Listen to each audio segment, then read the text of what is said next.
said that you have deep convictions about the principles of your godfather, Mr. Peter Obi. Have you any conviction of your own? So I don't have a godfather. It's not a godfather. It's my principal. Someone that I work tagging with. Along with him, regardless of whatever decision he makes. Yeah, so I'll get to that. First of all, I was never in Labour Party, and I think I've said this repeatedly. I don't know whether I need to put it on my forehead. I was never a member of them. I was a supporter of Mr. Peter Obi. ADC, I was a member of the African Democratic Congress, and from there I moved down to the Nigerian Democratic Congress. For me, Alex said this, I gave my words to Peter Obi, and I see him right now as that person who has the empathy, who is patriotic, and who cares enough about Nigeria for him to work for Nigeria. And I'm going to do that because I'm selfish in a way. I want someone that gets into office, and I don't need to keep making demands.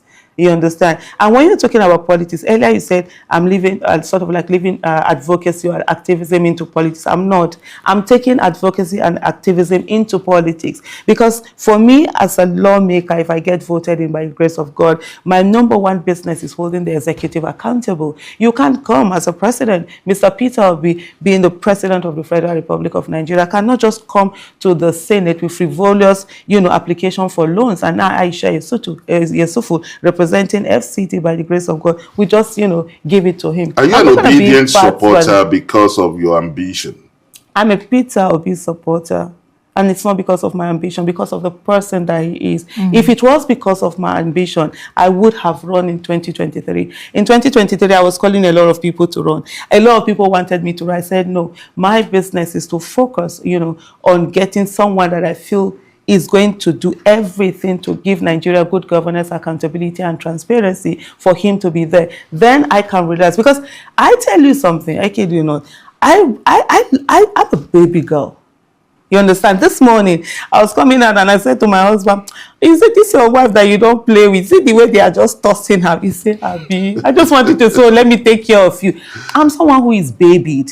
I literally do nothing, you understand, other than eat. That's the only thing I know. If I even ask, please feed me, I'll get fed. But when it comes to activism, we don't see that baby side of you. Exactly, yes. For me, I tell people I'm gentle until government looks for my trouble, and then you see ferocious, we come out. Why am I saying this? Because for me, I didn't want to even run. I didn't want to serve for a very long time. It's been, ongoing, because I feel, let me just be here. Sometimes I love to travel out of the country. I probably spend 3 months, 4 months. If you're in office, you can't do any of those things. But it got to a place where I felt a bit hypocritical, in the sense that I keep asking people to run, but I never do the running. And for the first time in a long time, I said, okay, I'm ready to serve. Because leadership is about service. You understand? The way, let me give you an example. The way I talk and own my voice, I can't do that by the time, I'm a public servant. Even right now, being a member of a political party has sort of like constrained me a bit. And I'll give you an example. When the Tinubu's anthem came out,